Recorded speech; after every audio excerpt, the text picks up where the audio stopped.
ब्रह्मानन्दं परमसुखदं केवलं ज्ञानमूर्तिं હજી 5 નો આડું રાખી દે બેટા. द्वन्द्वातीतं गगनसदृशं બાળકૃષ્ણ 5 આડું રાખી દે બેટા. કેમ રાખો? આમ આડું રાખી દે. હા રાખી દે. ટેબલ નથી, આમાં ટેબલ નથી. બસ હવે અહીંયાથી કરશે. ત્યાં અંધારું હોય તો કરશે.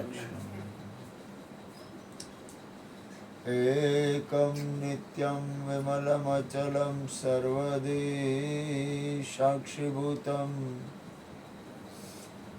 भावातीतं त्रिगुणरहितं सद्गुरुतं प्रगट गुरु हरिहर जीवन घटो घट बोलनार લાડલે લાલ કહે હું અને મારું તજે તો મળે નહીં તારણા મેરા મુझ में कुछ नहीं जो कछु है सो तेरा तेरा तुझको सौंप दिया अब क्या लगे बोलिए सदगुरु महाराज જય. સદગુરુ મહારાજની કૃપાથી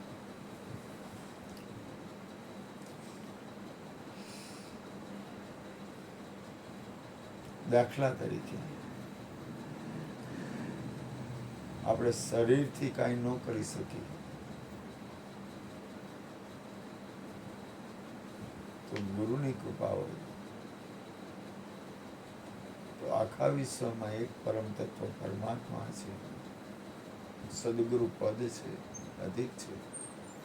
તો બને ત્યાં સુધી શરીરથી ન હાલી શકાય તો પરમાત્માને પ્રાર્થના કરવી, સદગુરુ પરમાત્મા હે પ્રભુ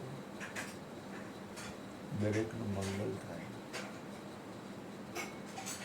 દરેકનું કલ્યાણ થાય, દરેક સુખને પામે, દરેક શાંતિને પામે, દરેકનું શુભ થાય. કારણ કે તમારો અંતરનો જે ભાવ છે, હૃદયનો ભાવ છે, એ અંતરનો જે શુદ્ધ ભાવ છે ને એ પણ કોઈ જીવને મુક્ત કરવા વાળો છે.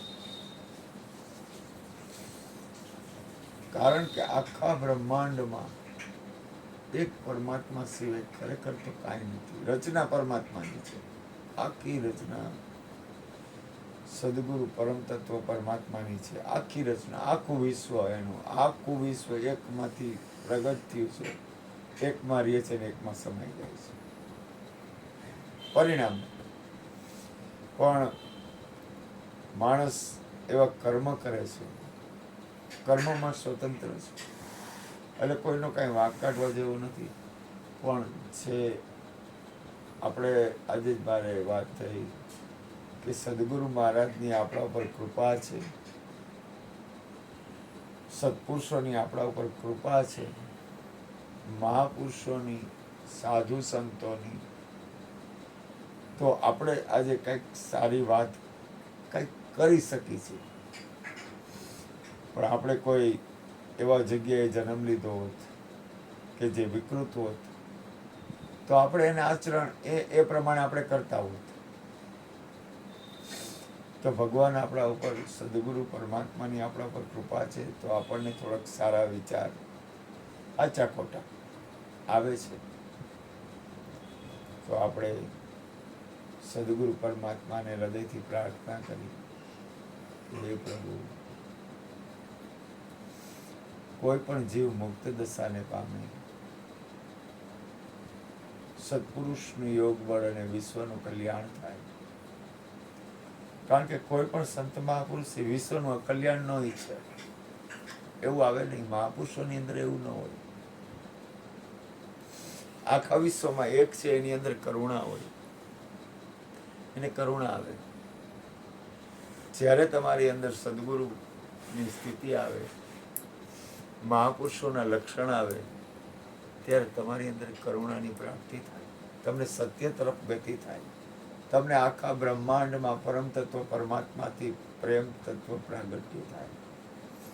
અને આપણે પરમાત્માને પ્રાર્થના કરી, સદગુરુ પરમાત્માને હું પ્રાર્થના કરું કે મને હે પ્રભુ શુદ્ધ વિચાર, એવા વિચાર આપો કે જો ગુરુને, સંતોને, મહાપુરુષોને, સાધુને, ભક્તને, પરમ તત્વને જેથી આનંદ થાય. એટલે જ કહે છે મહાપુરુષો કે કરણી એસી કર ચલો તુમ હસો જગ રોય, જબ તુમ આયો જગત મેં જગ હસે તુમ રોય. પણ કરણી એસી કર ચલો, તમારું જીવન છે ને એ જ પણ છતાંય ગુરુ તારો પાર ન પાયો, હે બ્રહ્માંડના માલિક તારો પાર ન પાયો.